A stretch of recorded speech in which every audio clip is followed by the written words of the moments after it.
everybody. Welcome to the RGA podcast. Oh my God, do we have a lineup today? Actually, we're going to single shows now. I'm so used to saying we have a great lineup, but we do have a great lineup. They'll just all be put together. It's good to have a solid core of people, of businesses that we can get a hold of and talk to and actually get honest to God information from, instead of going, oh, well, I think that's going to work, or I think I know what I'm talking about. That's the sucky part that a lot of networking groups fall into. They don't have that solid. Yeah. And with us, with RGA Networks, we have solid. I mean, solid. Solid to the point of let's get this closer. One of these days I'll figure it out. By the way, we are in one of the sets here at Area 52. Oh, you're on Tech Shaman's set today. Yeah, we're on a fun one. There's all kinds of fancy equipment and stuff around. I keep getting distracted by. It's old equipment. It's old. It's all old. It's vintage. It's vintage. Like me, it's vintage. It's because half the stuff up there is about the same age I am, if not a little bit older. So, hello everybody. My name is Matt Coots. Welcome to this episode of Revenue Generating Hour. I'm joined, obviously. I'm John Gaston. By John. I'm Gaston, crazy. The man, the myth, the legend. And we are joined on this podcast episode by a good friend of mine from Revenue Generating Activities from RGA, obviously, Freddie Rappina. Freddie, come on and say hi, brother. Hey guys, how are you doing? Very good, very good. Look, he's always smiling. I know, he's such a happy guy. I have never, ever been to an RGA meeting where he doesn't walk in and go, I'm here. I'm here, baby. I'm here. Let's go. Rejoice. Yeah, right? There we go. It's awesome. How's it going, Freddie? Doing good. Yeah, so for all the people at home, let's tell everybody at home what you do. Come on, lay it out there. Lay it out there. Well, I'm a financial advisor, and I help people build wealth and, reach their goals, reach their financial goals, more importantly, I like to say reach their lifestyle goals, because, just saving money is not always the most fun thing to do. It is about what you can actually purchase with the money. So I enjoy that part. I enjoy what people are actually going to purchase or enjoy, maybe stay home more or buy a yacht or whatever their passions are, travel. He spent too much time. That's what I like. He already knows what my goals are. Your goals are? Yeah. I keep telling my wife, if I can ever find a remote work at home job, I'm leaving all of this beautiful, wonderful stuff. I'm just saying right now. I hear him. Wait, you're not in your basement right now? No. I wish this was my basement. We are in the palatial international headquarters of Area 52 Media Group right now. Right. There's a stunning amount of sets and equipment here to help people. So I've been there. I think it's super cool. Yeah, I have to give him props whenever possible because he just does so much work for us. Thanks, guys. He's a baller. So Freddie, you're a financial advisor. I've talked to you for days worth of my life. We hang out, and I know you're not an average one. I think your catchphrase is something like "not the average financial advisor." And one of the things that always gets me is how many certifications and letters are after your name. So can you run through those? Because for the layman, right, they have no idea what that means. They have no idea other than little letters after your name. They don't know what it means. So let's go through some of those and tell me what that actually means in real world. Because you got that new one. The new one was some sort of oil certification. We didn't even do him justice because we don't have the alphabet behind his name. Yeah, I know. We need normally the whole we have all that up there, but there's the little registration symbols after each one. So go ahead. Yeah, kind of that's break really it down. all it is. It's just little cool factors that come after your name. One of them is a chartered financial consultant. Another one is accredited investment fiduciary. And the other one is a certified college funding specialist.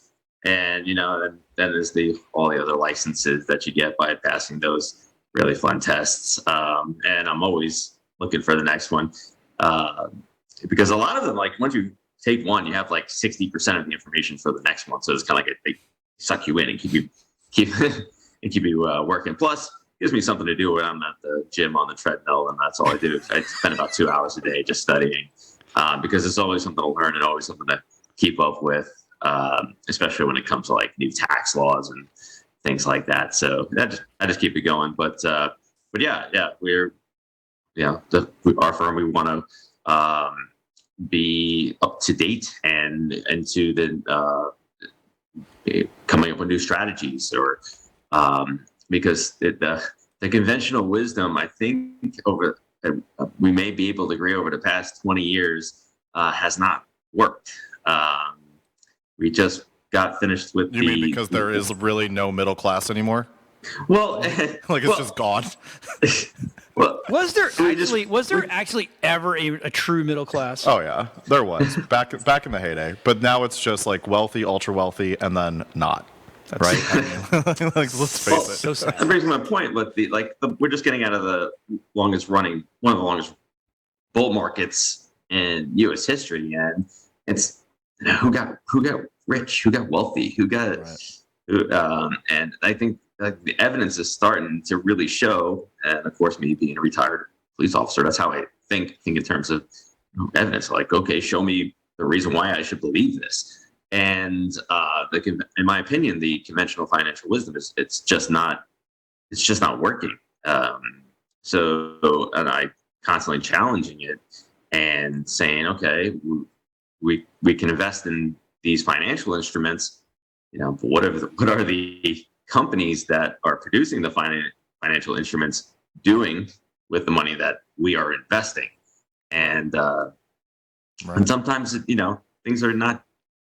If you're doing what everybody's doing, then you're going to be where everybody else is. And if you're looking around not liking where everybody else is, well, it's time to rethink your strategy and maybe think, okay, what other strategies are actually out there to be able to produce wealth? So I think about that constantly. I know we've talked about it, Matt.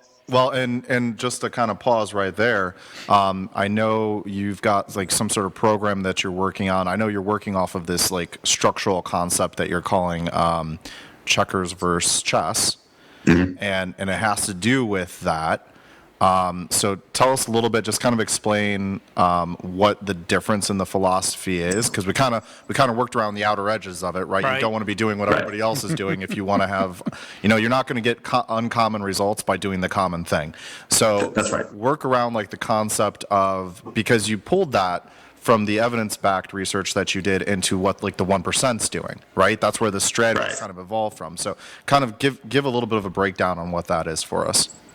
Yeah, so checkers, in my opinion, they're very conventional financial advice. Is very conventional. Save a lot of money, live debt free, compound interest over 30 years, invest in a lot of retirement plans, and there's nothing wrong with that. Have all your insurance is taken care of, all that good stuff. There's nothing wrong with that. It's just that. It's just not producing, it's not able to produce a lot of wealth to the point of, hey, I'm able to retire. I'm able to, when I say retire, I mean like retire at 40 years old. I don't mean like retire at 65. I mean like you're done, right? And you can now live the life that you want and increase your lifestyle. It doesn't lend itself enough to that. But if you're going to play checkers, play it very well. All right. Make sure you're a good checkers player. Nothing's worse than being a bad checkers player. But if you want to become wealthy, you have to do what the wealthier are doing, right? And a lot of that is being able to use leverage, to use debt appropriately. I was recently quoted an article, and I'll say it again because I think it makes sense. Debt is if you use debt like fire, right? If you treat it like fire, if you use it very well, it can keep you very warm. But if you don't use it correctly, it can burn everything to the ground. But understanding and how to use debt can really increase wealth. When we talk about debt, we're not talking about like running up your credit card. We're talking about buying income-producing assets to be able to increase your wealth, right? That is going to be paid back by the income that asset is generating. So instead of using all the money out of your own pockets. So that's the crux of chess, right? So being able to understand all those types of wealth strategies, especially taxes too. Taxes play a big part in all this. You got to really understand and really think of the tax code as a friend, right? Think of it as an ally. It's like almost like a handbook. Like this is going to help you to become more wealthy faster. But yeah, my opinion, there are two different games. So if you're playing checkers and you want to play checkers, then play checkers well. But I just beg you not to scream at the moon saying, why is the rich getting richer? Well, they're playing a different game. Right. It's called chess, and chess, and it's not nearly the same game. And if you want to play chess, you may have to cross that bridge over and learn a different game, and maybe unlearn a lot of the strategies you learned while playing checkers. So yeah, it's and I'm not saying there's one right way of doing everything. It's strategy. Right. But yeah, I mean, like, think about sports. Think about football. Think about Pee Wee football. Still 10 yards for a first down and 6 points for a touchdown. The game's the same as the NFL, but it's a different scale, right? So you can play chess on a much smaller scale and use the same strategies. So that's what one of the things I kind of want to bring to the forefront of people's minds. Like, okay, what are the financial institutions actually doing with the money? What are the chess players actually doing with money? And then what are you doing with money? And if you're not doing the same things, well, then you shouldn't expect to have the same results. Right. So I have a question for you. Now, why, Sure. Staying on that same theme, I know a lot of us, I like real estate to put my money in because that's a chess move. That's a long play. That's a long, right? But a lot of financial advisors say don't do that.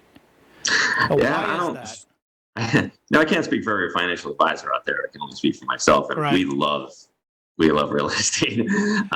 That's just a no-brainer, right? Well, yeah, especially since it's one of those things that can produce income, right? So, but I think what the problem is that when you're not using the debt correctly, right? When you have the assets, you have your paper assets, your stocks, your mutual funds, whatever, and then taking out a loan against those assets, right? You have the collateral to take out the loan to buy the piece of real estate, and now that real estate's going to cash flow, and that income that the real estate makes, you can stick that in your pocket. You're good, and you don't have to sell the assets. You don't have to sell the paper assets, the stocks, bonds, mutual funds, whatever you got. So that continues to grow, right? So it's really that game of having the assets, not using your own assets, because if you use your own assets, you're gonna have tax consequences. It's using the loans to purchase, in your example, the real estate, or it could also be a business, to be able to generate income. And I don't know why a lot of financial advisors, I don't know if it's because they maybe feel that if they're purchasing real estate, they're not going to be investing enough money with them that they can charge their assets under management fee. I see it as you're never going to use the assets that we have under management, or you don't have to use the assets that we have under management, because you're able to live off of the income from the real estate or the businesses, and that is going to continue to grow. So that's a strategy that we like very much, and we like working with people that believe and understand real estate. Right. I remember one of the things that Freddie told me one time was that his job, as he saw it, was to make you as attractive as possible to the lenders. Sorry, dude. That's. Oh no, there's no helping me. There ain't no help in this. I'm From a saying. financial standpoint. Very attractive from a financial standpoint. That's the best I can do. On paper, with Matt. On paper, make us as attractive as an investment. Oh yes. Yes, I've heard you say that. right. So Yes. Were we onto something there? Yes. Other than trying to get me attracted to a bank. won't work. Attracted work to for a me. lender or bank or whomever. Right. Whoever's going to give you that loan. Okay. And that's, because you have no money, and you're like, okay, I see the light. I'm going to be a chess player. I'm going to walk into a bank, and so you try to get a piece of real estate, but you don't have any assets. Then you're not going to likely qualify for the loan. Right. So what do you think about cryptocurrency and NFTs? I mean, is that a thing still? I mean, I know it just took a big hit the other day, but it's coming. I mean, it's definitely coming. Cryptocurrencies, in my opinion, it's another asset class. It's going to be here. I think the United States may be the last, or one of the last places to really adopt it, because we have trusted currency, we have trusted third-party administrators, we have Right. banks, we have all the infrastructure. But places like Southeast Asia or Africa or some place that is more emerging, they probably will be more quick to adopt it. And NFTs, and that people will see that here a lot faster, because that's those smart contracts that are basically set up so there's a consistent royalty on whatever is being purchased. People are going to see the value in that super fast. right. My bet is on music. I think it'll happen first in music, like it did back in the early 2000s or late 90s for MP3s. I think NFTs will be first and really to show up in the music industry, and the metaverse. People should learn about that. I mean, that's going to be super. So I'm glad you futuristic. said that, because I have a question. What is better for us to do? Is it better for us to buy crypto or put a stake in crypto? Because I know it's two different things, right? Yeah. Well, and I don't know if he's got this certification amongst his 50 other certifications. I know, there's I don't know acronyms. if they're offering No, my problem is I have yet. like 9 minutes and 51 seconds on your board right now to explain it. I know. But with crypto, there's a lot going on with crypto, right? So it's more important that people understand like how it works, or more importantly, the value of it. And I don't mean, when I say how it works, I don't mean like the computers, solving a math problem and Right. then distributing the The crypto blockchain to stuff. right. Just understand like why it's valuable, right? It's understand that if you think of it like gold, it's a lot easier to think about, right? Because Okay. gold is finite, Right. hard to find, and everybody agrees that it's valuable, and they've agreed for thousands of years. So if you think about cryptocurrency almost like man-made gold, like we just invented this thing called gold, and we're going to trade it amongst each other for in place of value, or in substitute for barter, which is all really money is. Right. So, but yeah, understanding that it is an asset class, and once it really gets into things like ETFs or any other type of mutual fund, that's when it's, in my opinion, you're really going to see it kind of excel, because then people in the coffee shop that don't know a thing about it, or maybe buying it every 2 weeks because of their contributions to their 401ks, Right. which have mutual funds, which are buying. So it's going to kind of level out the. So that's good, right? Because when that happens, then it will kind of solidify the currency, because there will be these big investment groups that are using it. But at the same time, the growth will probably slow down. You won't have these spikes, which can be good or bad, depending on where you get in. It can be good or bad. And I don't see like Bitcoin being used as everyday currency. Right. Reason being is that it costs a lot to produce. So it's kind of like a penny now. I think a penny costs more than a penny to make a penny. Yes. So it's hard to scale it, right? So the money can't be harder. It can't cost more than what it's purchasing. That won't scale. Right. But it could be another currency, or Bitcoin could be more like gold, where we don't trade. We don't go to the gas station and give them like a piece of gold, right? But if we handed gold to each other, we probably accept it as payment for something, because everybody agrees that it's valuable. Right. Okay, so let me pause real quick, because that kind of led, when we're talking about the value of the currency, to where I wanted to go back to the real estate equation and say, what has because we're all in Central Florida. I know Right. we all do work outside of Central Florida, but right now we're all located here in Central Florida. We've obviously seen some major things happen with the real estate market here. And then on top of that, we know that inflation's been all over the place right now. So how is all of that, in your opinion, affecting either this strategy? Is this helping the strategy that you're proposing? Is it kind of slowing it down? How is it on the opposite side of that, how's it helping with the checkers strategy as well as your chess strategy, right? The two different sides. Right. If you're a checkers player, inflation's going to affect you a lot and very quickly, right? Because those rates of return or whatever you're trying to do, it could get eaten up very quickly with inflation, right? But if you're a chess player and you own a lot of real estate or you own a lot of businesses, right, you can always just increase the rent or increase the price of the goods or services that you're selling to meet that inflation. So it doesn't affect the chess player as much as it does the checkers player. Doesn't the value of the property increasing also help decrease some of that as well? So like the value of the homes, especially here in Central Florida, and the properties is going up, right? So doesn't that kind of offset a little bit of that as well when you're looking at, okay, you can increase your rent, but your house is also increasing in value. Your investment is also increasing in value too. Well, maybe not quite at the speed of inflation right now because inflation's crazy, but honestly, if anybody's keeping pace, it's probably Central Florida.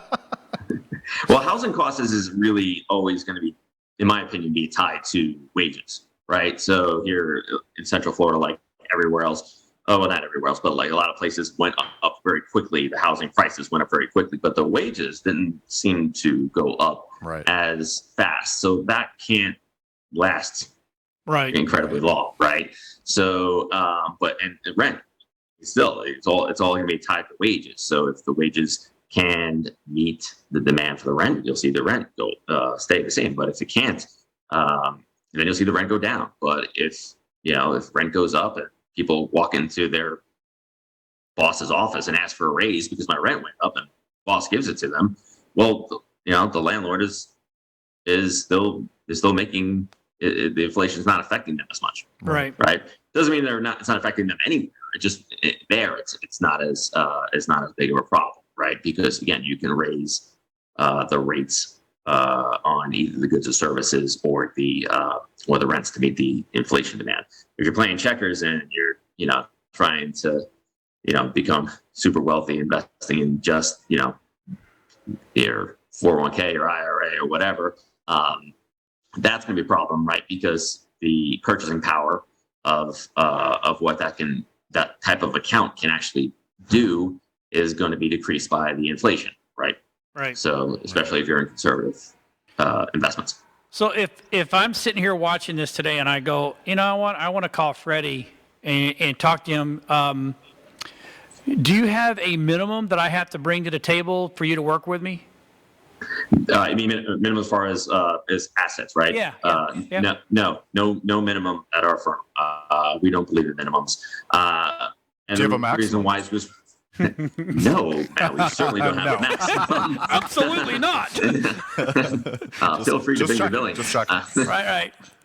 No, we don't believe in minimums because we feel like it excludes just a large portion of the population. We do ask people to come in with a certain mindset, right? So you come, no matter how much money you have, if you come in with the right mindset, we can work with you. But if you come in thinking like, hey, I have all this straw, spin it into gold within 6 weeks or whatever. You got 6 months, Freddie. I want to retire. 6 months. Let's go. 6 months, that can give me a little more time. That's not going to happen, right? And think about it. If I could do that, I would just do that all day and not have any clients, right? If that was actually possible. So you kind of already gone into my last question: is who is your ideal client? People who it sounds like people it's just who about are everybody. like. Well, and let me also say, so like Freddie is very much and I know I'm kind of putting words in your mouth here. I'm sure you'll forgive me. He's an honest to goodness, like mission and cause oriented person. Right. So that's why he's come out with this book. I mean, we've had endless conversations. The biggest thing for him is really like creating an impact in the marketplace and helping educate people because there's too much of this old style, give me your money, let me manage it. And then 40 years from now, you can possibly retire if there's no crazy things that happen in the market. I mean, I almost feel like our financial system is set up to rely on the security nets that Yeah. we've created. That's what it it's feels not like. set up to be like an independent thinking, breathing, oh, I want to go do this type of person who can like live off of their own work and investments. It's set up for you to have to rely on. So without getting into conspiracy theories or anything like that, which is not the goal, the reality is that I think that there has to be this shift in our mindset, and that's why I'm so excited about what Freddie's doing. Is he's helping to start or to lead that Right. movement. And I know we've only got a minute here, a little over a minute left before our episode. Let him is get in the over. last 60 seconds, so we have 10 seconds to say goodbye to everybody. So I'll let you have the last few seconds here, but I also would love to know, because he's a fairly intelligent human being, and I'd like to just ask the simple question of why do you RGA, Freddie? Threw a I like the curveball. friendships more than everything else. I mean, like, yeah, the business is great, but I just like the friendships that you make come through the RGA network. It's, when I first moved here, that was one of my first outlets besides baseball, was getting out and meeting people through the RGA network. So that was great. But yeah, we love working. We want to work with people that want to be, that are like, I'm making a ton of money or I'm making a lot of money, and my lifestyle is just not advancing. I Right. still feel like I'm not doing the things I want to do. I'm not taking my wife on the trips that she wants to go on. We just never can get to that next level. I want to work with those people. I want to help them get to that next level. And if you're already at that level, I want you to get to this next level above here. So I love it. All right, Freddie. Well, but thanks right for being on. We have a hard break right now. Thanks for watching today and listening. We'll see everybody next week. Next week. And all things RGA can be found on rganetwork.net. We'll see you guys soon. Goodbye.